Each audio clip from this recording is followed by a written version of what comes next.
from the Frogfoot Holler, y'all. I'm Michael. My nephew Colton's behind the camera today. Can y'all guess what I got behind my back? Go ahead, take a guess. Oh, come on. Try again. Okay, y'all ain't gonna get it. I got me a basket. It's empty. Oh, the basket's empty. But I'm about to rectify that, y'all. Looky here, looky here, looky here. I want me a salad, and my deer tongue lettuce has got some leaves on it that I can harvest. So we're going to go through and we're going to be picking this deer tongue lettuce. We might pick some of the beet leaves, and we're going to be pulling up some onions, thin them out a little bit. So y'all watch this. Wait, y'all might want to know how I'm going to do it, wouldn't you? All right, so I'm going to show you this. Now, everybody should know you have a pair of scissors, garden scissors, or a trusty knife with you out in the garden. Now, I've got my knife, and I'm going to take and cut these outer leaves right about there, leaving them a couple of inches up, just like this, all the way around. Well, I can't see that one, y'all. Let's try this again.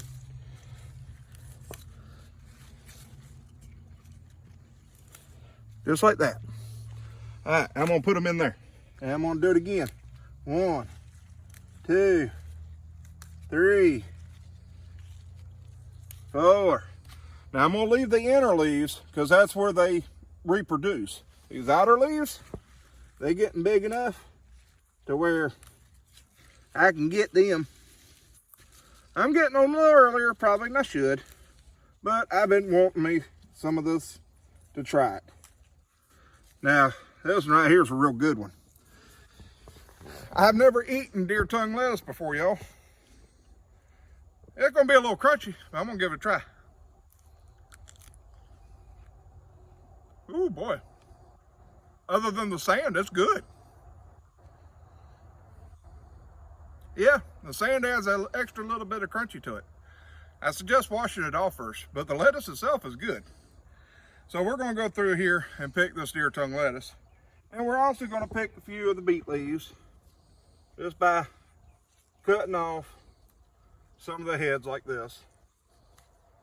Nothing too much, but we're going to do that. And I'm going to leave my spatula on today, but then we're going to come over here and we're going to thin out my onions.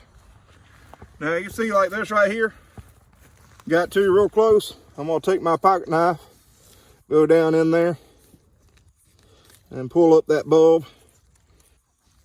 and voila, I got me an onion. Now we're gonna leave the small ones right now, but we're gonna thin out the big ones by doing the same thing. And we're gonna pull up a few of those. So we're gonna have some greens to go with supper tonight, y'all. All right. We're going to jump on this in Super Frog mode. Hope y'all enjoy.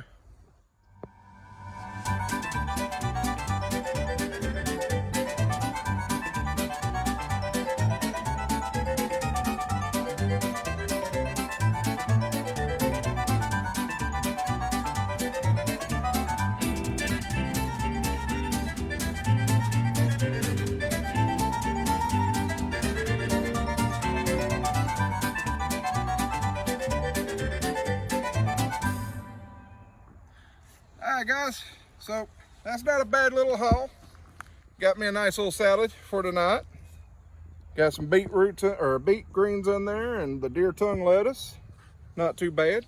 And I got a whole handful of onions. We love these onion greens here. So we're going to be chopping these up. We'll be using them as a lot of different stuff. Tuna fish salad and chicken salad, and shoot, we'll just be eating them raw too. All right, so we're gonna put these right here. I wanted to show you something.